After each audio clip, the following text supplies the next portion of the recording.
মাহফিল বন্ধ। কিসের কিসের মাহফিল বন্ধ? আপনার সাহস কত বড়? মাহফিল বন্ধ? আপনার সাহস কত বড়? কথা বলেন কেন? আপনি কি ভারতের দালাল? আপনি কি ভারতের দালাল?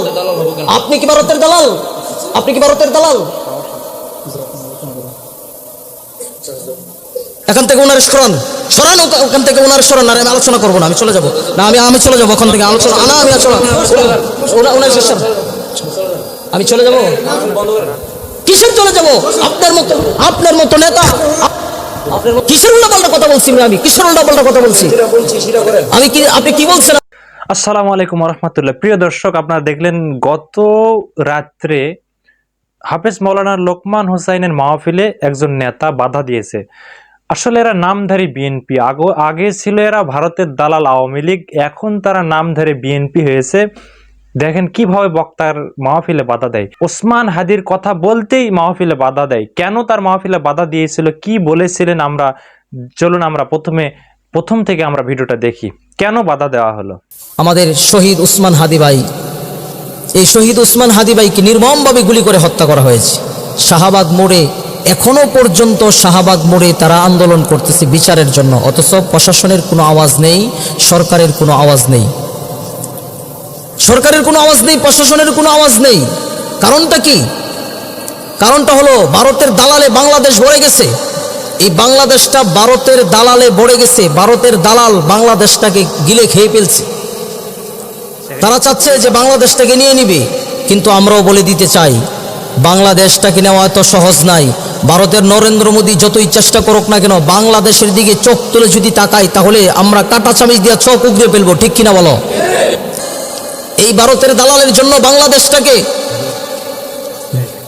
কোরআন সুন্নাহ ব্যাপারে আলাপ করেন, রাজনীতি ব্যাপারে কোনো আলোচনা করেন।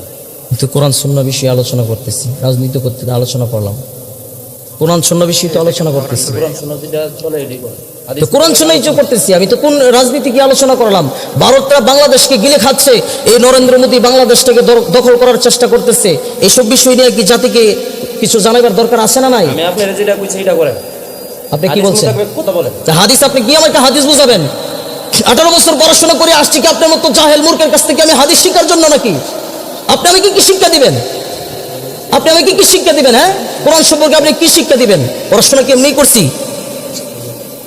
কিসের জন্য এসব মানুষকে এখানে সভাপতির আসনে কিসের জন্য বসান? তারা আলেমদেরকে আয়সা ভুল ধরে 18 বছর পর্যন্ত আমরা এই পড়াশোনা করে আসছি, এসব মানুষ ভুল ধরার জন্য নাকি? কথা বলতেছেন কেন? কিসের উল্টাপাল্টা কথা বলছি? আমি কিসের উল্টাপাল্টা কথা বলছি? আমি কি, আপনি কি বলছেন? আপনি আমাকে কি বলছেন? আপনি আমাকে কিসের সভাপতি? উনি কিসের সভাপতি? উনি আমার সাথে খারাপ ব্যবহার করতেছে। উনি হাদিস মোতাবেক যেটা আছে সেটাই আপনি আমাকে হাদিস বুঝাবেন? আমাকে আপনি হাদিস বুঝাবেন? কিসের হাদিস আপনি আমাকে বুঝাবেন? কিসের নেতা আপনি হয়েছেন? কিসের নেতা হয়েছেন আপনি? কিসের হাদিস আমাকে আপনি বুঝাবেন? আমাকে হাদিস বুঝাতে আসছে।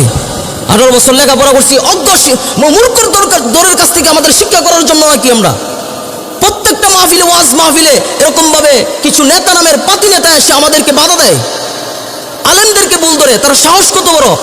এটা কি আওয়ামী লীগের আমল পাইছে নাকি? যে আওয়ামী লীগের আমল পাইছে, যে কোনো মুহূর্তে যে কোনো কথা বলে ফেলবে। মাহফিল বন্ধ। কিসের মাহফিল বন্ধ? আপনার সাহস কত বড়? মাহফিল বন্ধ? আপনার সাহস কত বড়? কথা বলেন কেন?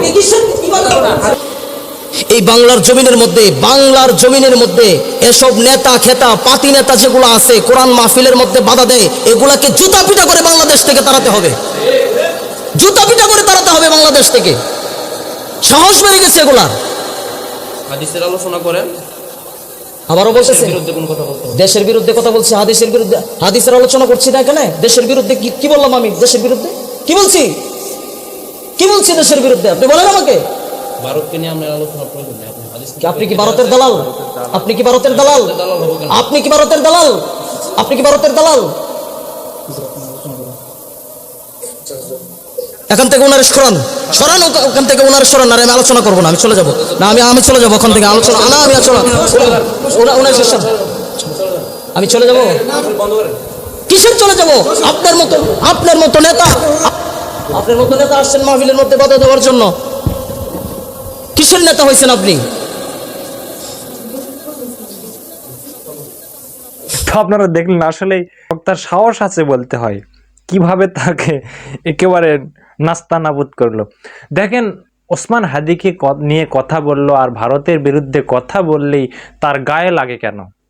বুঝতে হবে আসলেই ভারতের দালাল। দেখেন মাহফিলের সভাপতি এইরকম দাড়ি চাচা, সুদখোর, ঘুষখোর কেন আপনারা সভাপতি করেন? যারা মাহফিল কমিটি এরাও তো ভালো না। আপনারা আলেম মানুষ, পরহেজগার মানুষকে সভাপতি করতে পারেন না। জুলাই আন্দোলনের পর থেকে আমরা দেখতেছি হুজুরদের সাহস বেড়ে গেছে। আল্লাহ তাদের সাহসে আরো বরকত দান করুক। ওমরের মতো, আবু বকর, ওসমান, খালেদ, অলিদের মতো শক্তিশালী আল্লাহ এদেরকে করুক। আমরা সেই দোয়া করি। আল্লাহ আপনারা সবাই দোয়া করবেন।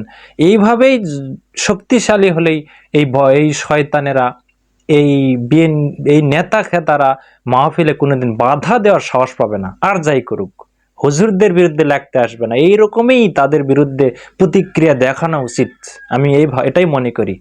তাহলে কোনো মাহফিলে তারা একটা কথা বলতে সাহস পাবে না। আল্লাহ আমাদেরকে, হুজুরদেরকে আল্লাহ, আলেম সমাজদেরকে আল্লাহ হেফাজত করুক। আমিন। দেখা হয় পরবর্তী কোনো ভিডিওতে। আসসালামু আলাইকুম ওয়া রাহমাতুল্লাহ।